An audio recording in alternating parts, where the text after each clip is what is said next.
উত্তরপ্রদেশে যখন কোনো কিছু ধর্ষণের ঘটনা ঘটে তখন তো বেশ কয়েকজনকে টুইট করতে দেখা যায়। কিন্তু এই আজ গতকাল দেখা গেল না তো বিহার জামালদহতে নাবালিকা ধর্ষণের ঘটনায় উত্তপ্ত হয়ে উঠতে উত্তেজিত জনতা পথ অবরোধ করলো, পাথর পুলিশের ওপর হামলা হলো, কিন্তু কোথাও টুইট করতে দেখা গেল না অভিষেক বন্দ্যোপাধ্যায়। না, এখানে সবই সিলেক্টিভ পলিটিক্স। দেখুন, কোথাও কোথাও এই ধরনের অঘটন কখনো কখনো ঘটে থাকতে পারে এত বড় সোসাইটিতে। সেটা নিয়ে রাজনীতি আবার পশ্চিমবাংলায় পাড়ায় পাড়ায় ধর্ষণ হচ্ছে, খুন হচ্ছে, তখন মুখে মুখে কুলুপ, তখন টুইটার নয়, ফেসবুক নয়, প্রেসকেও মিডিয়াকেও আটকানো হবে যাতে কেউ না যায়। এই ধরনের রাজনীতি করে বেশি দিন সত্যকে চাপা দেওয়া যায় না। এগুলো পাবলিক আজকে প্রশ্ন করতে আরম্ভ করেছে। ভাঙড় 2 নম্বর ব্লকে যে তথ্যগত অসঙ্গতি তালিকা বের করেছে তা কমিশনের নয়, জেলা নির্বাচনী আধিকারিক থেকে রিপোর্ট তলব করলো, তাহলে এই সমস্ত এসআইআর নিয়ে তথ্য টাঙালো কারা? হ্যাঁ, এসআইআর এই যে তথ্য টাঙানোর জন্য এত জোর দেওয়া হচ্ছিল, তার পিছনেটা চক্রান্ত ছিল। মানুষকে বিভ্রান্ত করা, নির্বাচন কমিশনের বিরুদ্ধে তারা যেটা আওয়াজ তুলছে যাতে মানুষ তাদের সামিল হয়, কেন্দ্র সরকারের বিরুদ্ধে যাতে মানুষকে খেপানো যায়। কিন্তু এখানকার মানুষ খুব শান্তভাবে সব করছেন। আর অসঙ্গতি নয়, হয়তো এআইয়ের মাধ্যমে করতে গিয়ে কিছু নাম এসে গেছে, একার আকার ইকার ছোটোখাটো ভুল এসে গেছে। যন্ত্র তো আর অত বোঝে না, সেখানে অনেক বেশি নাম এসে গেছে। কিন্তু বয়স্কদের বাড়িতে লোক পাঠিয়ে ভেরিফিকেশন হচ্ছে, একবার গিয়ে দেখা করলেই হয়ে যাচ্ছে, সেটাকে ইস্যু বানিয়ে পুরো ব্যাপারটাকে ভেস্তে দেওয়ার চক্রান্ত। তারই একটা ভাগ এখানে সরকারিভাবে পশ্চিমবঙ্গ সরকারের লোকেরাই এ ধরনের ভুলভাল লিস্ট তৈরি করে মানুষকে বিভ্রান্ত করছে। শুনানি কেন্দ্রে গন্ডগোল ভাঙচুরের ঘটনার পর এসআইআর কেন্দ্রে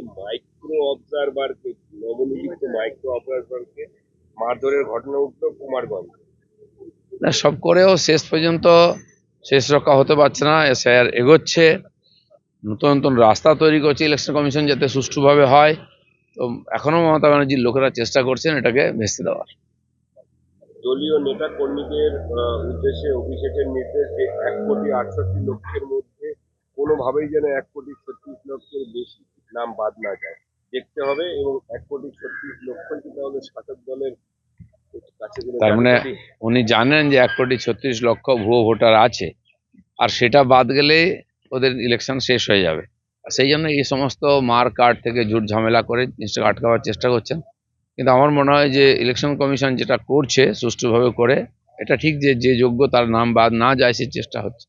কিন্তু ভুয়ো নাম না থাকুক, যতক্ষণ না এটা পরিষ্কার হবে ততক্ষণ এটা চলতেই থাকবে এসআইআর। রাম মন্দির তৈরি সহায়তা চাইলে নিশ্চিত করবো, বার্তা হুমায়ুন করবো। কি রাম মন্দির তৈরি সহায়তা চাইলে নিশ্চিত করবো, বার্তা হুমায়ুন করবো। না, রাম মন্দির তো হয়ে গেছে অযোধ্যায়, আর ভারতবর্ষের গ্রামে গ্রামে রামের মন্দির আছে। হ্যাঁ, কেউ করতে পারবে, করবে তার। তো সমাজের পয়সাতেই আমাদের দেশে চিরদিন মন্দির, ধর্মস্থান, তীর্থস্থান হয়েছে। আর যারা চান তারা করছেন। কিন্তু বাবরি মসজিদের নাম করে রাজনীতি করে এখানে বিভ্রান্তি তৈরি করাটা মানুষ ভালোভাবে নিচ্ছে না।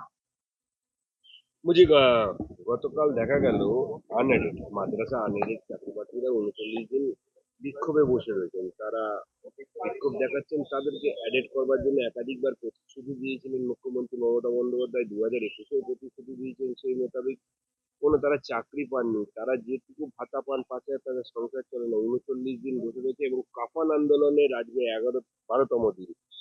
মমতা ব্যানার্জি তো প্রতিশ্রুতি দিদি, ইলেকশনের আগের থেকে মুখ্যমন্ত্রী হওয়ার পর থেকে এই প্রতিশ্রুতি দিয়ে যাচ্ছেন।